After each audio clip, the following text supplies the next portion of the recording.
Kembali bersama kami di Visi Negarawan. Eksekutif ini kan mendatang mengusung konsep yang berkelanjutan. Bagaimana sebetulnya bila resentralisasi terus berlanjut, Pak Adri?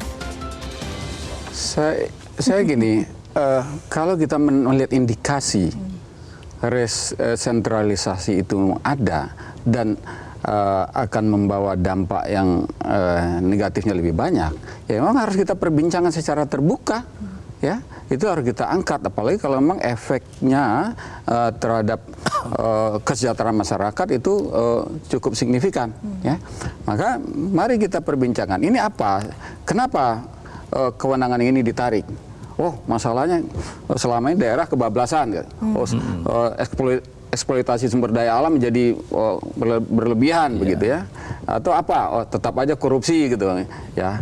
Cari bagaimana kalau kita ingin lebih pro kepada desentralisasi, cari bagaimana supaya itu tidak terjadi, ya. Mungkin soal pengawasan atau tadi Prof Jo bilang di awal pembinaannya ke arah mana? SDM-nya kah? Sistem administrasinya kah? Meritokrasi juga yang harus dilakukan. Ini yang harus diangkat. Ya, harus diangkat. Jadi maaf, saya cerita sedikit. Ketika saya di Bappenas itu, salah satu prioritasnya adalah memberdayakan Bapeda. Karena saya tahu kemampuan rata-rata dalam merencanakan secara demokratis itu nggak merata. Bukan saya bilang jelek ya sebagai masyarakat, bisa pakai istilah itu tidak merata. Maka ya mereka kita tingkatkan pembinaan terhadap mereka supaya mereka menjadi think tank dari kepala daerah, supaya pilihan-pilihan opsi-opsi kebijakan yang ditawarkan memang berdasarkan pendekatan knowledge based policy gitu.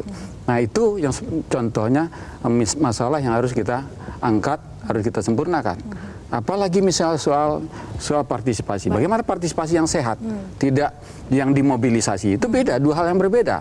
Kalau yang terjadi saat ini tingkat partisipasi tinggi itu mobilisasi sebetulnya, bukan partisipasi. Partisipasi itu atas kesadaran masyarakat itu dalam termasuk pemahaman dia yang cukup melihat masalah. Tapi kalau sekedar memberikan suara dukungan lalu tingkat partisipasi tinggi itu bukan partisipasi, ya. Itu hanya pemberian suara saja, ya. Nah ini yang harus juga kita luruskan.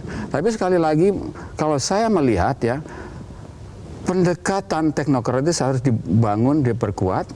Kemudian peranan gagasan itu harus ditingkatkan sebagai pemandu pilihan-pilihan itu.